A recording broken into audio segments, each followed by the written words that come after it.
Live. All right, everybody, welcome back to the Coach Mike Show. Coach Mike has disappeared momentarily. He is somewhere in Costa Rica. We think he's okay, but he'll be back with us momentarily. So before I introduce our guest tonight, I am going to share a quick video, and maybe our guest can explain a little bit about this video, what's going on here.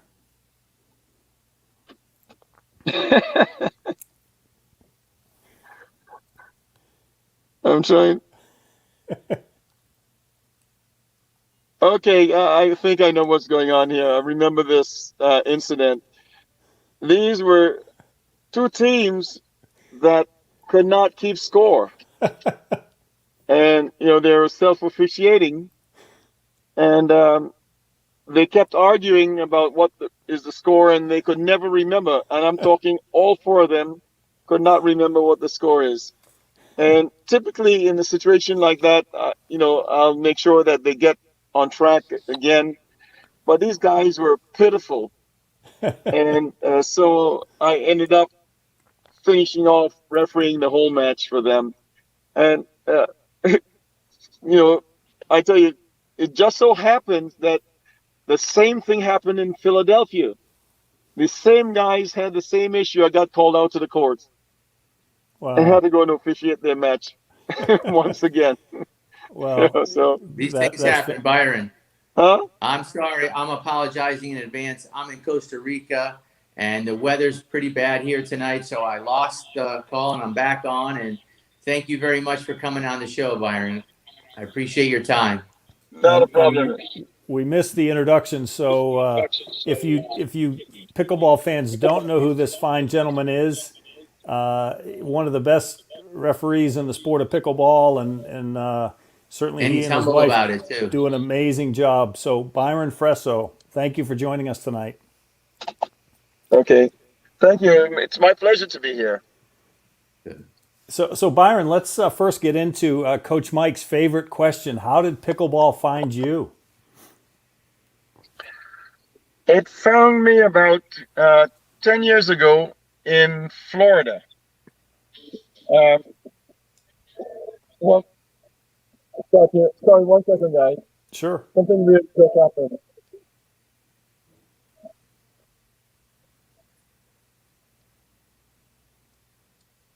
Jeffrey, he got frozen, huh? Uh-oh. Sorry about that. That's all right. Yeah, Here we go. it found me in Florida. My wife and I, we moved to Florida 10 years ago. And it just so happened in the community where we moved, they had pickleball. And we were introduced to the game by an elderly couple. And they gave us these two 20-ounce wooden paddles with the strings attached, to hold on to it for safety purposes. And they spanked us. I mean, they spanked us. So, but I told him after the match, I said, you know what, that's not going to happen again. And we bought a couple of paddles from him because he sold paddles. And we practiced, and we started playing at some little tournaments here and there, got better, and to the point where they told us that we couldn't play together anymore. Oh boy. So, You got good, huh, Byron? yeah. So, with that, the love of the game started. I used to be a racquetball player, and end up having spinal fusions and knee replacement. And so I couldn't play racquetball the way I used to. And pickleball was just came along in my life at the right moment. That's fantastic. So obviously, you were a player. When did you decide to become a referee? What was your inspiration? Well, just about every sport that I have played, I have always been involved in the officiating side of things. I was heavily into volleyball and had risen to the rank. I took all the tests to become a national volleyball referee. I also became a level 3 racquetball referee. So officiating has always been something that I've done. I did it in soccer. I did it in table tennis. Um, you know, just about anything that I play. I always try to get into the rules and understanding what it takes to play the game. And I tell you, quite frankly, it is something that I always suggest to players is become familiar with the rules because it can assist you in becoming a better player.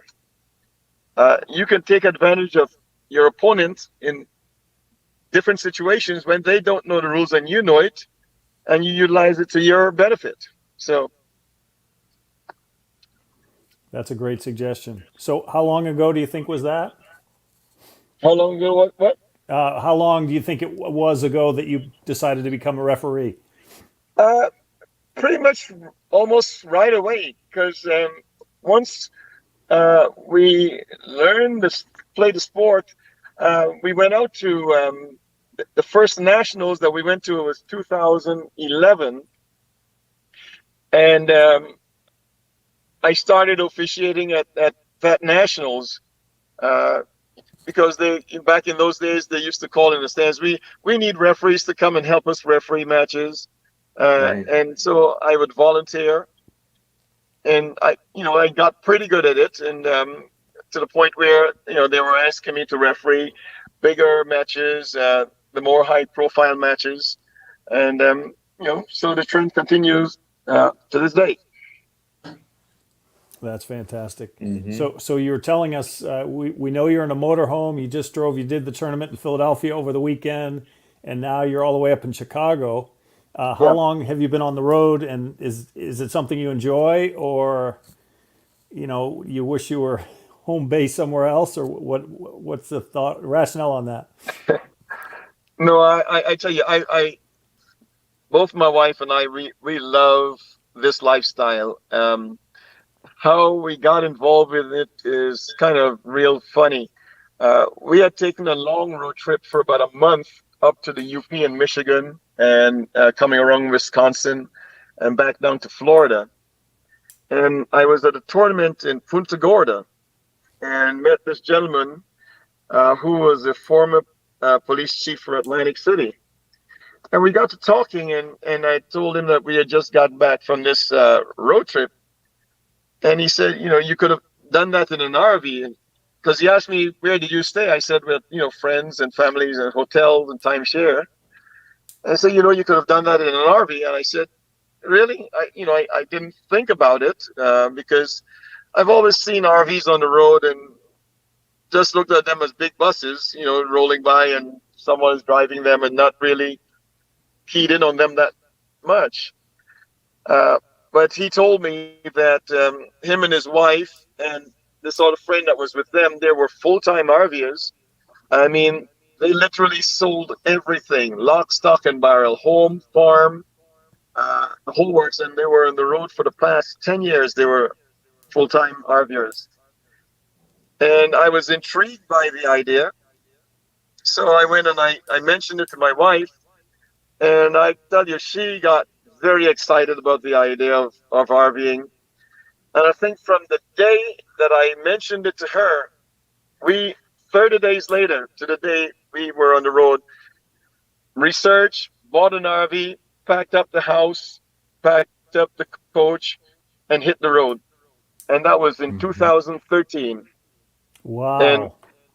as a matter of fact, we did not go back to Florida for the first 3 years to even see our house. You know, we were just on the road traveling all over the country. We went from our first destination was the National Senior Games in Cleveland, Ohio in 2013. And from there we headed points west and ended up back in Arizona again in Surprise, Arizona, where we had met some folks during our last visit there for nationals. And we ended up staying at this place called Happy Trails RV Mm-hmm. Park. And we have been going back to Happy Trails for the past 7 years for the fall, winter months.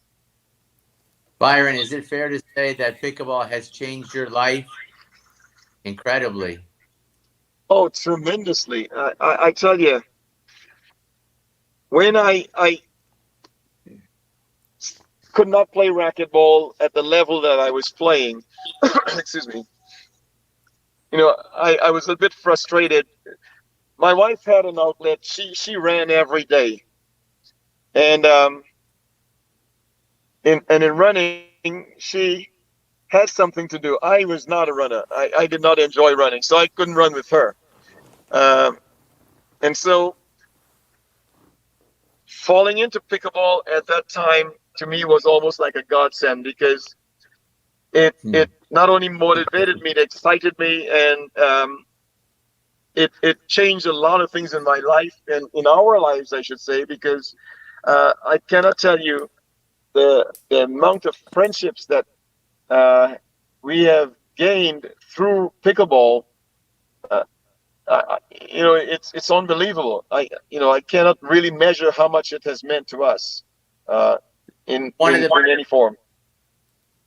Just one of the benefits pickleball has brought to you: health, relationships, health.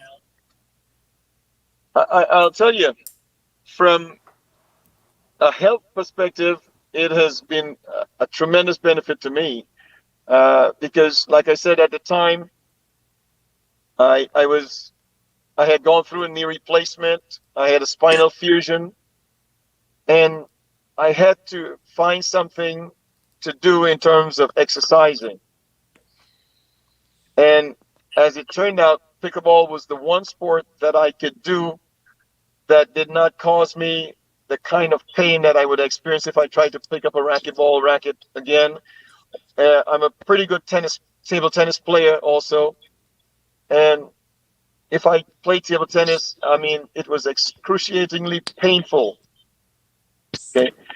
Not to say that later years that pickleball didn't become painful to me, but for the first 3-4 years, uh, it helped me tremendously to feel like I could do something and still be competitive. So, are you still playing a fair amount, Byron? I have since in 2017, I had another spinal fusion, which really set me back tremendously. It caused some damage to nerve damage to my legs. And as a matter of fact, I could barely walk for the first year after my surgery. I used to uh, move around in a walker, with a walker, and I graduated to a cane. So for about, I would say about 15 months, I had to utilize some other support to really move. And as a result, I was not playing pickleball during that time. I would say about 18 months after my surgery, I started hitting a little bit, but it was not anything close to where I was prior to having that surgery. So for me, I need the motivation to get back on the court, and that motivation really come from being able to move the way I know I can move. And I've gotten to the point now where I gained quite a bit of weight as a result of the inactivity, but now I've lost a lot of that weight, and I got back on the court, uh, and I've started again, and I feel like I can be competitive once again. So you may see me back on the circuit sometime next year. So, Jeff, I'm just going to tell you, Jeff, I've had the pleasure to know this young man for a lot of years. And when I was beginning pickleball, I was in North Carolina at an indoor facility. I can't even tell you, I didn't know anybody. I knew one person that brought me there, and I met Byron. And I probably got a spanking that day. I'll be the first one to admit it. Very fast with his hands, understands the game very well, very smart. And then through the years that he just talked about, I'd see him here and there also with the stroller first, not stroller, the walker, and then with the cane. And this is a man that's been very powerful in his life, very strong, very independent. And I know he has a very deep background with the military. So, you take that away from somebody, it's hard. It's a big adjustment. And I think that pickleball might have been a little bit of a savior for Byron. I think that's what you said, Byron, right? Yeah, yeah. I tell you, sometimes things happen in your life for a purpose, and Yes, sir. and you've got to recognize that purpose, and utilize it, gravitate to it, uh, every opportunity you can get. And so for me, having found pickleball, uh, it gave me a true sense of purpose, and motivated me, to the point where I could now, do the things that I want to do. Sorry about that, guys. I Oh, don't I'm know why back. this music. It's okay. Don't worry about Sorry it. We about can that. hear you. We know you're on the Yeah. go. Sorry You're about that. moving.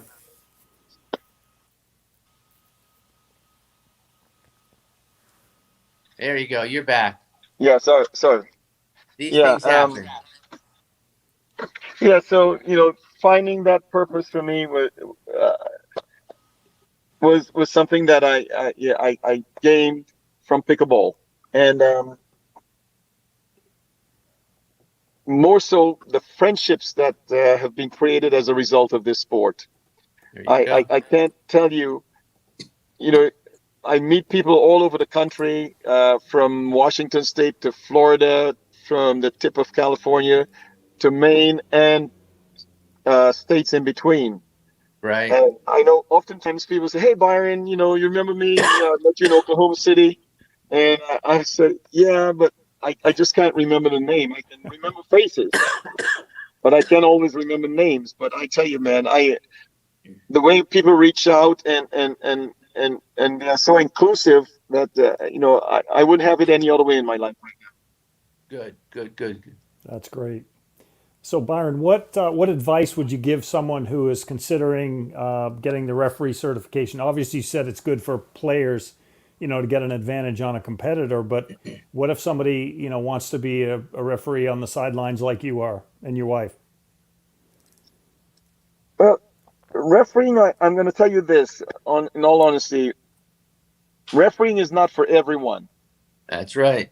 Uh, there are people who would love to referee, but when they are put to the task and they find that it's not cut out for them. I'm one of the 8 referee evaluators in the country that, I evaluate candidates and certify them to become certified referees. Uh, and I tell you, putting them through the paces, I know the ones that are going to do well, and the ones that don't do well are the ones that never pass. They all, they fail. But I'll tell you, the way to get started, it's first having a passion for the sport. Right. Once you have that passion, then you want to know the rules of the sport, and the way you know the rules is by getting a referee rule book and reading it, learning about the rules, and then you could go online and you can take the referee test to test your aptitude, see if you are cut out for it. Uh, Taking that test will give you a barometer to tell whether or not you are someone who should go into the line of refereeing. Right. Once you Right. Right. decide on that, then you can contact your local referee training coordinator. There are many of them around the country. You go on the website, the USA Pickleball website, and find your region and in your district, and contact that. You'll find the contact information for that referee training coordinator, and they will point you to someone who is a referee trainer. You can contact the referee trainer, who will then invite you to take the class. It's about a 3 to 4 hour class that you sit in on. You learn all about refereeing, and that's the next step, where you will decide whether or not you really want to truly become a referee. Uh, After that, you'll be assigned a mentor. That mentor will work with you. They'll put you through the paces. They'll run these, what they call ATS, Right. which is essentially putting 4 players out on a court. You have to now referee that game with those players, and those players are given these chips to do certain make certain faults, create certain faults on the court, and you have to recognize them. That process will put you through to become once you do that, then you will be assessed. Someone will assess you to become a level 1 certified referee or a level 2 referee, and obviously the highest certification that you can get is to become a certified referee. That process of being certified is what kind of separates the wheat from the chaff, because you get to where I am evaluating you, and if you're not ready for it, quite frankly, oftentimes candidates become extremely nervous when they're faced with being evaluated. And Byron, maybe it's you. Maybe you make them nervous. well,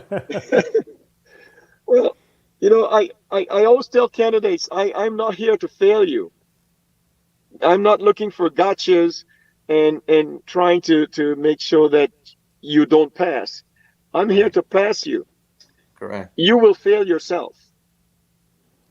Because once I get to talking about evaluating you based on your aptitude and your capability of officiating a game, then we get to the question and answer session.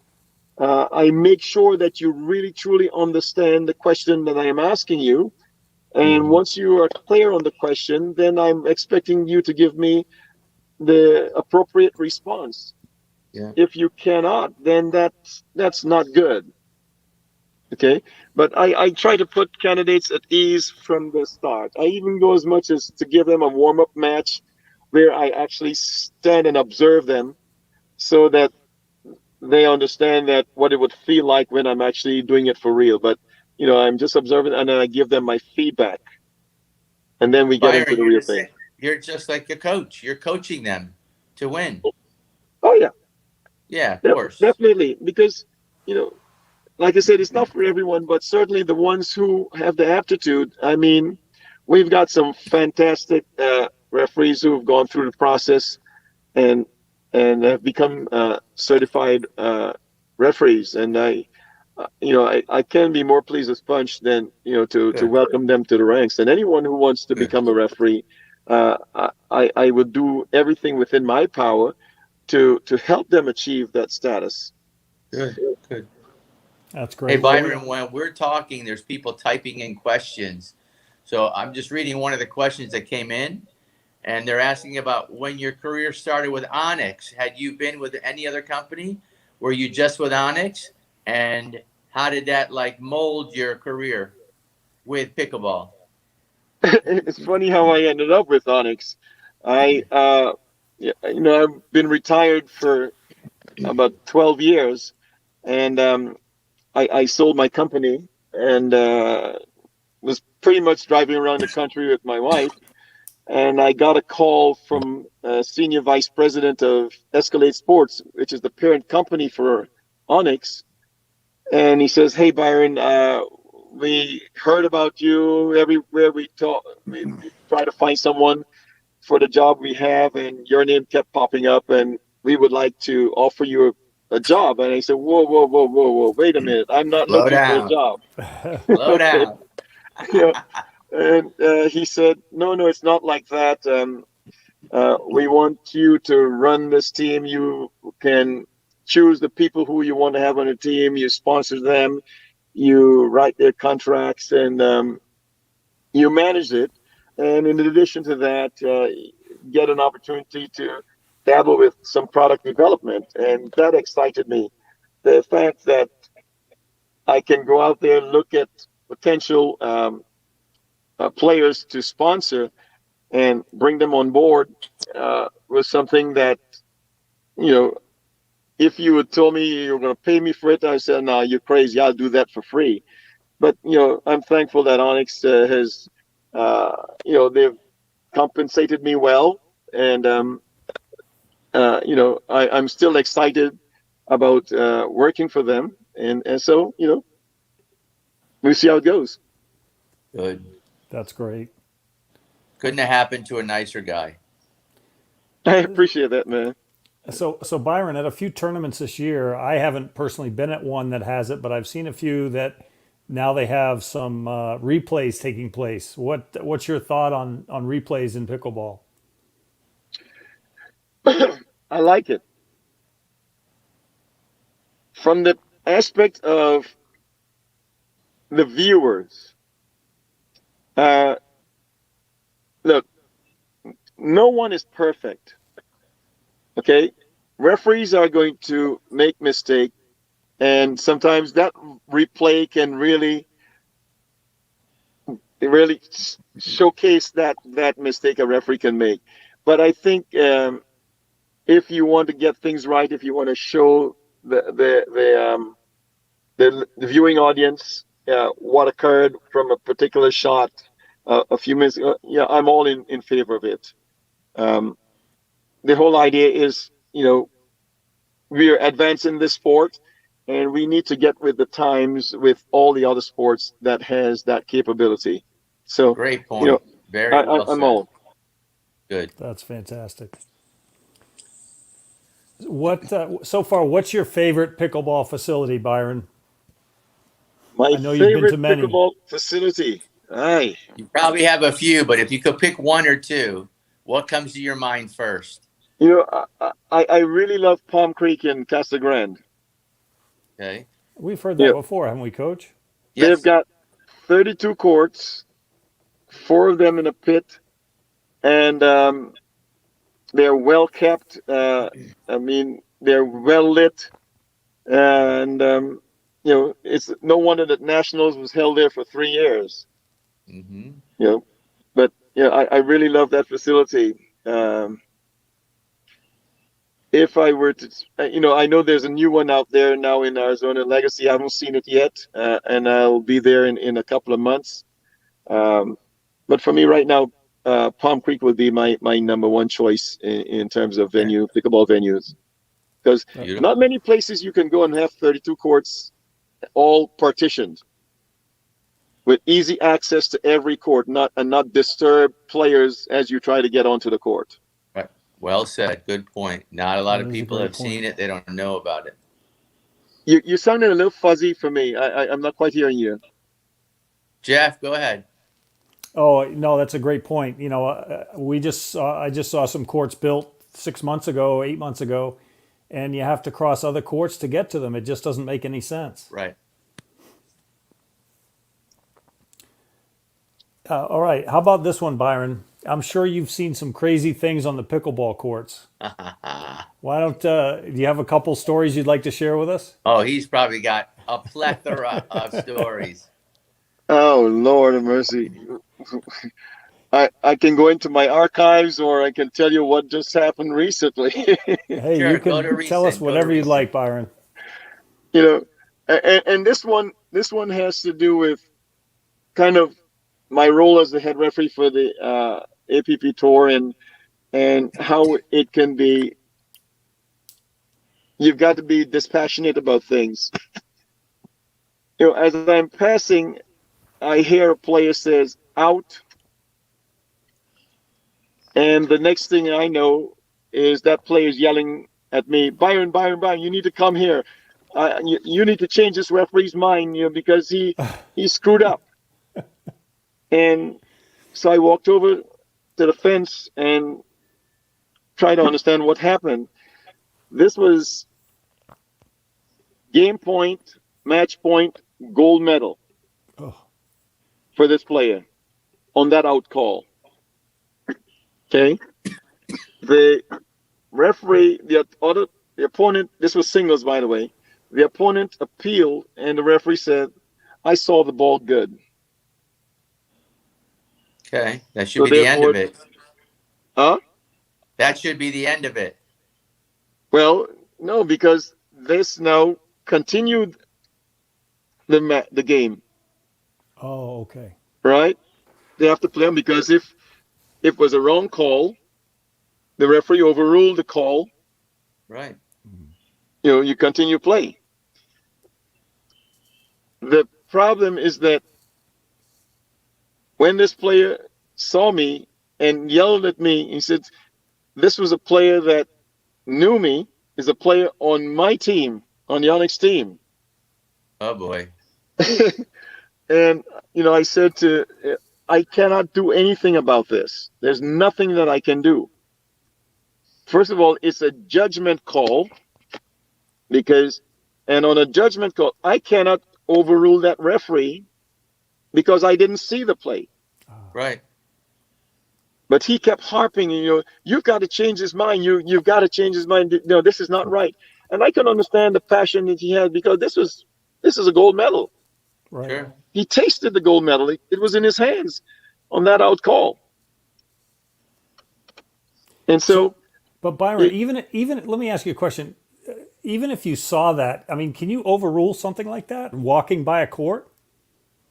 no, No. I can't. Right. Nobody can. You know, I mean, even worse, it would make your referee look bad, right? exactly. And one of the things I always say in that referees go out there to do the best job they can. Mm-hmm. And I would do them an utmost disservice if I go there and embarrass them in front of the players, because then they lose all credibility and Right. it just compounds itself afterwards. But I'm not saying that if a referee did something that was wrong and it needed to be corrected, that I'm just going to say, no, sweep it under the rug. No, I will fix the issue, but I'm not going to embarrass that referee. Okay? And so that's some of the thin line that I have to walk as the head referee in ensuring that, yes, the players are satisfied that they're getting the best officiating crew out there, but at the same time, I've got to be objective enough to say, okay, when something was wrong and it affects that player, I've got to make sure I fix it. Okay? Right. Do the right thing. Yeah. So Byron, you've been amazing, and I've heard how gracious you are and what a great guy you are, and we certainly appreciate it. We'll close with one more question. Sure. What do you see for the future of pickleball? How much bigger do you think the sport can get? Oh, boy. Yeah. You got about Tough 2 hours? question. I know. And The everything that's abridged happening version. right now, but it makes it more tricky with all these things that are happening in our life that wasn't going on 2 years ago. Yeah. Let me say this. Pickleball is a great sport. But in my opinion, and mind you, this is just my opinion, pickleball will not be tennis. I'm not saying I'm going to use the word never, but I do not see pickleball becoming tennis and having that the ability to generate the kind of revenues that tennis does. And for the simple reason being that the size of the court makes a big difference. The pickleball court is about the third size of a tennis court. And I'll give Right. you an example of what I mean by that. At Indian Wells, I had the opportunity to go into one of the big stadiums. Okay. And as I looked down on the tennis courts from the nosebleed section, I tried to envision a pickleball court being there. And what I saw were like flies on an elephant's butt. All right. Okay. The size of the court makes a big difference. So that means you cannot put 16,000 people in a stadium, whereas you can do that with tennis. Pickleball is an intimate sport, and therefore you've got to have a 4,000 to 5,000 seat stadium to accommodate it. So that limits the amount of revenue you can collect at the gate. Secondly, we've got to find a better way to translate pickleball to the television or the live stream viewers. Right. And, so with the advent of the APP and the PPA, which both organizations have done a fantastic job of elevating pickleball to a different level, and the USA Pickleball coming on now with their National Championship Series, and you've got all these other National Pickleball in these other entities that are putting on sports, we're going to have a lot of tournaments. But my biggest fear is the oversaturation of the sport.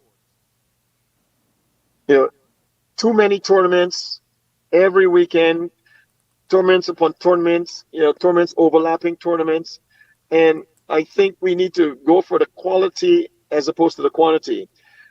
I understand right now we're in a growth phase where we're trying to establish a foothold and bring more players into the sport.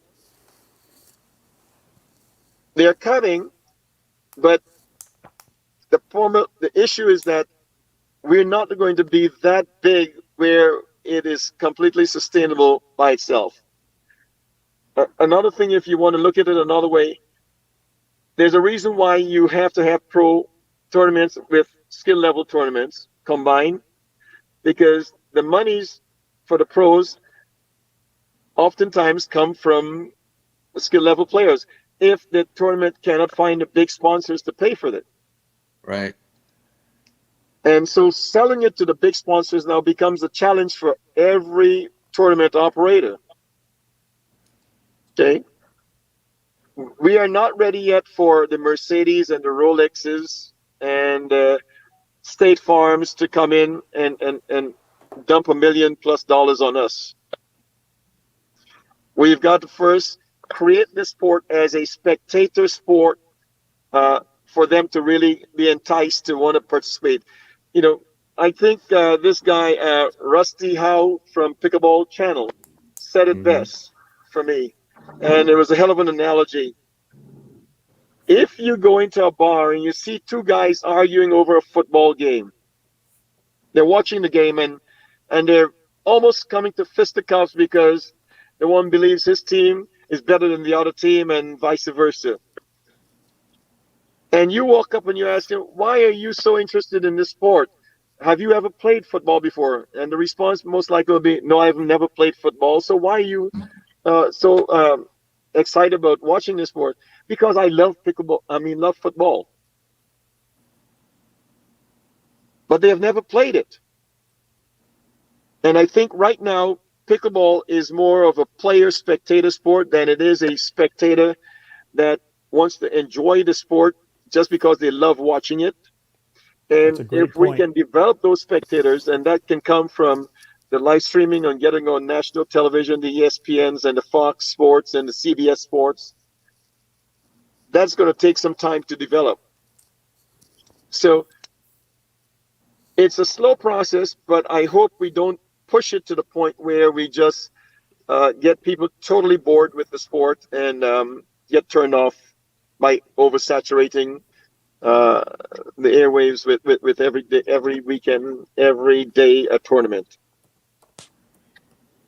That's a great point. I like that analogy. You're absolutely right. I think it is a pickleball players watch the sport, and I think you make another point that I've been saying for years is that schmucks like me are the ones that can help support the pro payouts and that sort of thing. But at some point I think that's going to change.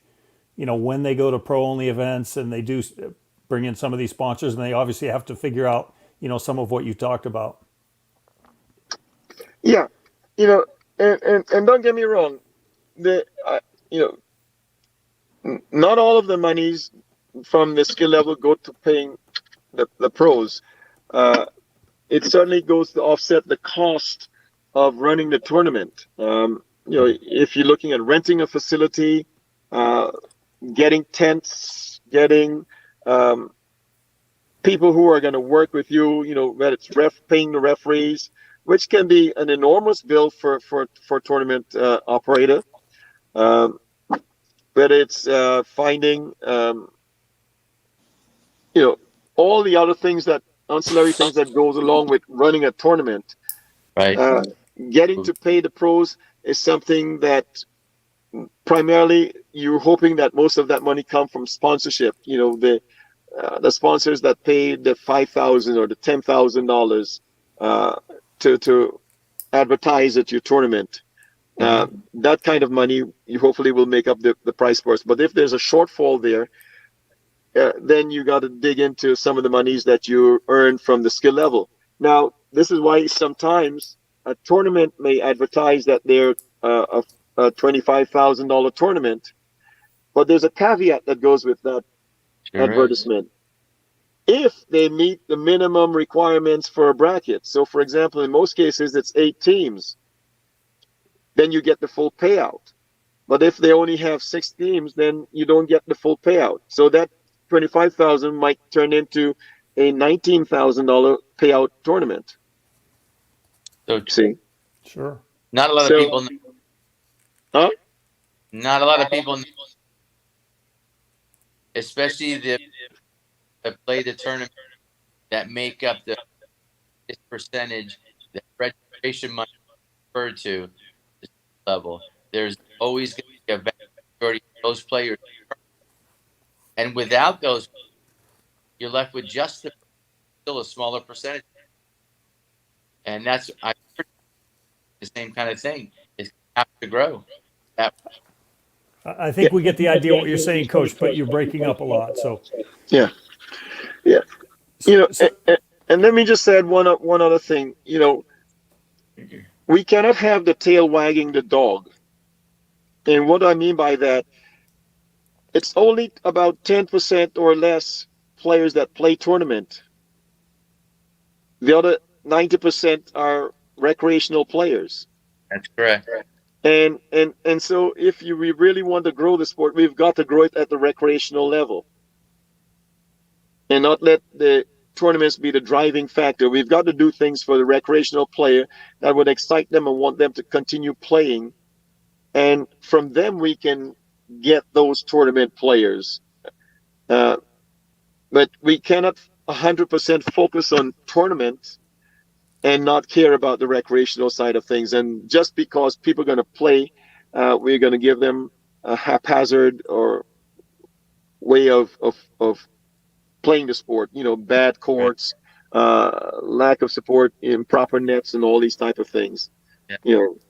So I'm passionate about that side of it in really developing the recreational side of the sport, and I'm hoping to see that the powers to be in this sport try to do the same thing. I know they're making some effort to do it, but I hope they really make a bigger push to ensure that it happens in a quicker time. absolutely.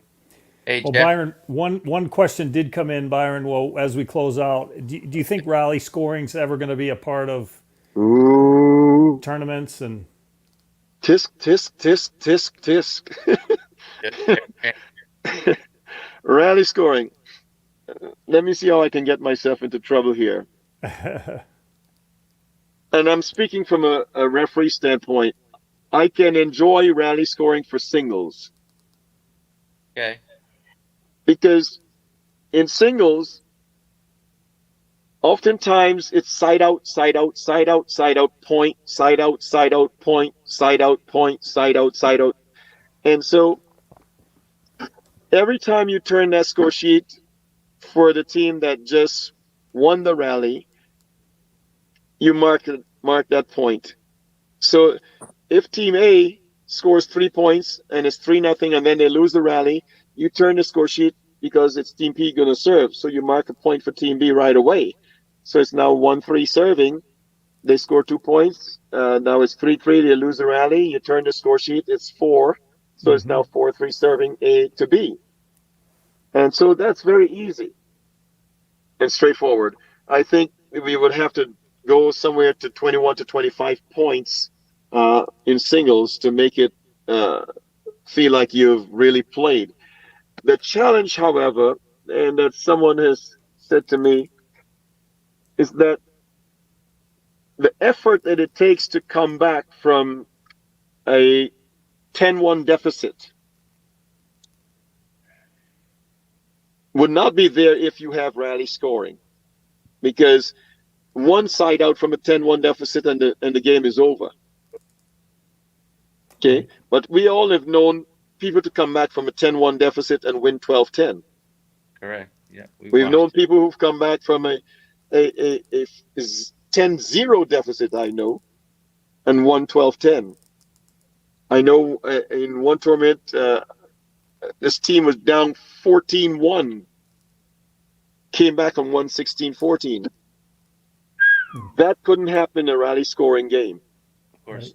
Not as easily as that, because all it took was one side out, or for it to be over.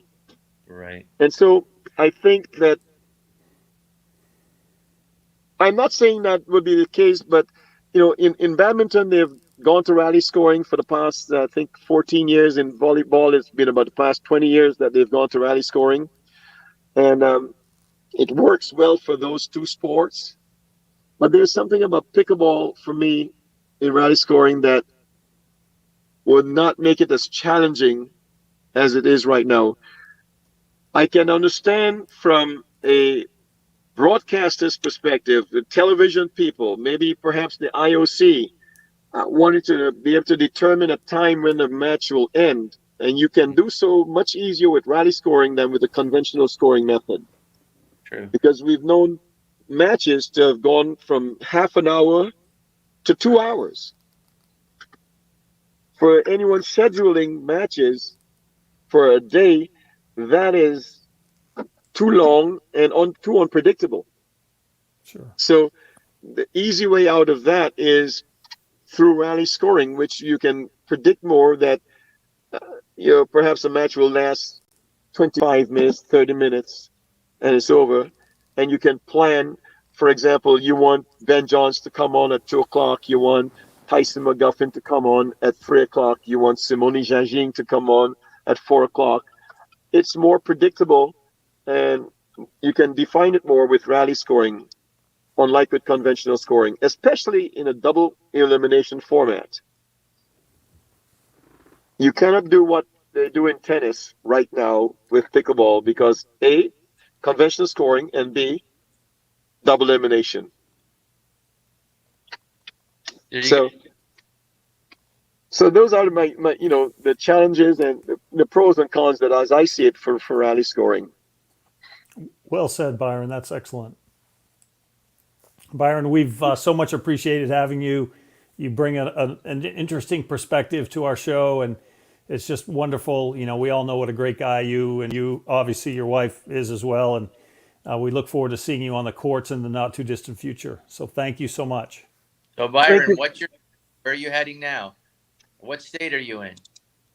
What city are we in? He's in Chicago. Where are we, honey? Hey, guys, I just drive and get there. Okay. She's the one that sets up the navigation and plans which park we're going to be and all of that. So I know we're in Highland Park, where the tournament will be, and we're heading back to where the RVS Park. It's a place called Illinois Beach State Park. Okay. It's right on the water of Lake Michigan. Oh, wonderful. And man, it's a fantastic view of Lake Michigan. The water I didn't think the water was going to be that clear. I've never been in Lake Michigan before. And I walked to the edge of the water today.